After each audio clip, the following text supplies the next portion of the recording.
Ito, ang latest weather update.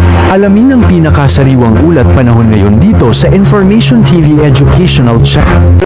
Kung makikita po natin yung ating pinaka-latest satellite image animation, may tatlo po tayong sama ng panahon na naka-highlight ng bilog. So, unahin po muna natin, yung binabantayan nating low pressure area na halos nasa malapit dito nga sa eastern boundary ng ating air responsibility. Kaninang alas 2 ng hapon ay naging isang ganap na bagyo na at binigyan nga natin itong local name na Dante.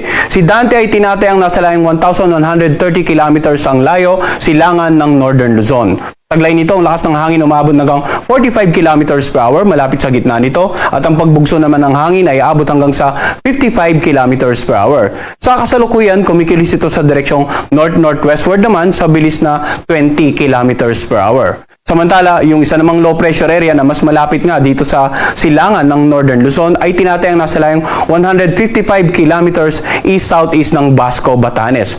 Sa ngayon ay malit ang tsansa nito maging bagyo within 24 hours pero patuloy tayong magmamonitor sapagkat posibleng beyond the 24-hour period ay maging isang ganap na bagyo ito. Ang senaryo natin dito sa low pressure area na malapit nga sa Northern Luzon, posibleng kumilos ito patungo dito sa may extreme Northern Luzon, lumabas nga ng northwestern boundary ng ating air responsibility at dito pa lang sa West Philippine Sea siya magiging ganap na bagyo. Yun po yung scenario number 1 natin. Samantala, scenario number 2 ay i-absorb ito ng mas malakas na bagyong si Tropical Depression Dante. Kaya manatili pong nakatutok sa update natin regarding this particular low pressure area, ang bagyong si Dante at maging itong isang low pressure area nga na nasa labas ng ating area responsibility ay subject for monitoring din natin.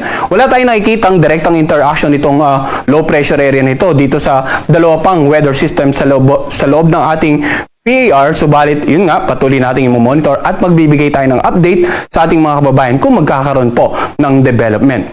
So, unahin po muna natin ano nga ba yung senaryo, yung pagkilos na inaasa natin sa bagyong si Dante sa susunod na 3 hanggang 5 araw.